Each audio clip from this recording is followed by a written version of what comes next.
यहाँ पर आ जाते हैं list of 5 E book writers. ये मैंने खुद से हैंड पिक करे हैं.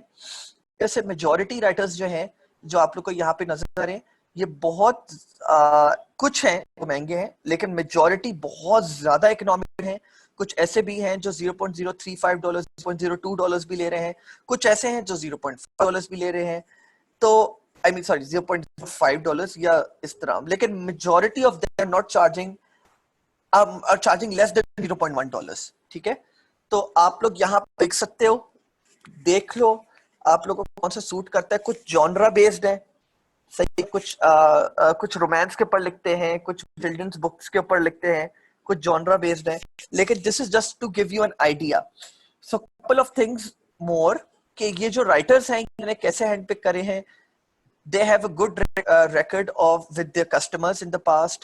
Most of them have orders in queue. When we talk about orders in queue, and I'm a freelancer at Fiverr as well. When we talk about orders in queue basically is a metric, is a sort of metric to represent कि इस co-writer की या इस freelancer की reputation कैसी है. ठीक है. तो they almost all of them have orders in queue. They have an average rating of 4.8 to 4.9 or above. ठीक है, not less than that. और इनके पास at least 100 reviews है, which mean 100 reviews का मतलब ये है almost on an average almost तकरीबन up to 250 से 300 orders complete हो चुके हैं. मतलब 250 से 300 books ये लोग दूसरे लोगों के लिए लिख चुके हैं. ठीक है. Most of them, I'm not talking about all, but most of them are 100 or near to 100. ठीक है. तो these are all hand picked. काफी लोगों को मसला होता है जब वो फाइवर पे जाते हैं, उन लोगों को मसला होता है कि उनको समझ नहीं आ रहा होता कि वो कौन से राइटर को सिलेक्ट करें, क्या देखना चाहिए उसमें. मैं खुद एक फ्रीलांसर हूँ, मुझे पता है कि एक कस्टमर को क्या देखना चाहिए. पहली बार वो आते हैं, they get lost in that. तो मैंने खुद से जैसे यहाँ पे हैंड पिक करके तुम लोग को निकाल के दे दिए हैं. अब तुम लोग का काम है कि तुम लोग इनको देख लो. अगर तुम लोग को और चाहिए तो मैं और भी दे दूंगा, मुझे मसला नहीं है. आई कैन, मतलब इतनी ही लिस्ट, ये एक्चुअली डबल थी लिस्ट, ये तकरीबन नीचे तक जा रही थी काफी, लेकिन I thought that would be too much, तो मैंने डिलीट कर दिए बाकी. ठीक है. अगर तुम लोग चाहोगे तो मैं डाल दूंगा, मुझे कोई मसला नहीं, लेकिन at least go with them for a start of. देखो कि मैंने कौन से राइटर्स प्रोवाइड करे हुए, have a conversation with them. एक और चीज मैं बताना चाहूंगा, मैं पहले जरा स्लाइड्स को शेयर कर दूं व्हाट्सएप.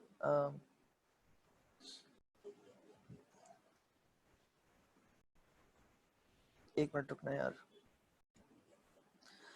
एक और चीज मैं बताना चाहूंगा कि राइटर्स जो भी अपने रेट्स बता रहे होते हैं, हम इन रेट्स पे आपके साथ काम करेंगे. Usually 80% of those writers, 80% of these writers are ready to negotiate with you.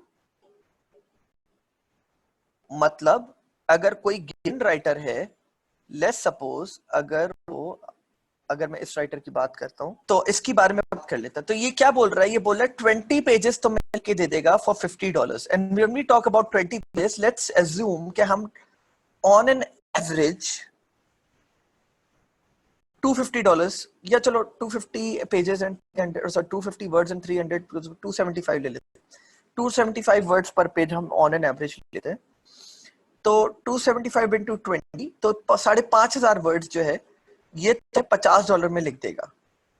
अब ये तुम अगर अपने दिमाग में रखना, तुम लोग नेगोशिएट कर सकते हो बहुत आराम से. $50 divide by 5,500 which means 0.009. I don't know ये क्या चार्ज कर रहा है, लेकिन बहरहाल जो भी कर रहा है. तो 0.009 ये तो नेगोशिएट नहीं करने वाला, मुझे नहीं पता. Where is he from? Nigeria. No wonder he's charging so low. But as you can see, 5-star बंदा है ये, 97. मतलब I would personally hire him looking at these figures and if these are true. सही है. तो and so that maybe most of you guys don't know about this, maybe you do, but do you know what a ghostwriter is? Ghostwriter is a person who writes for you but does not take credit of the writing, and you do it. You take the credit.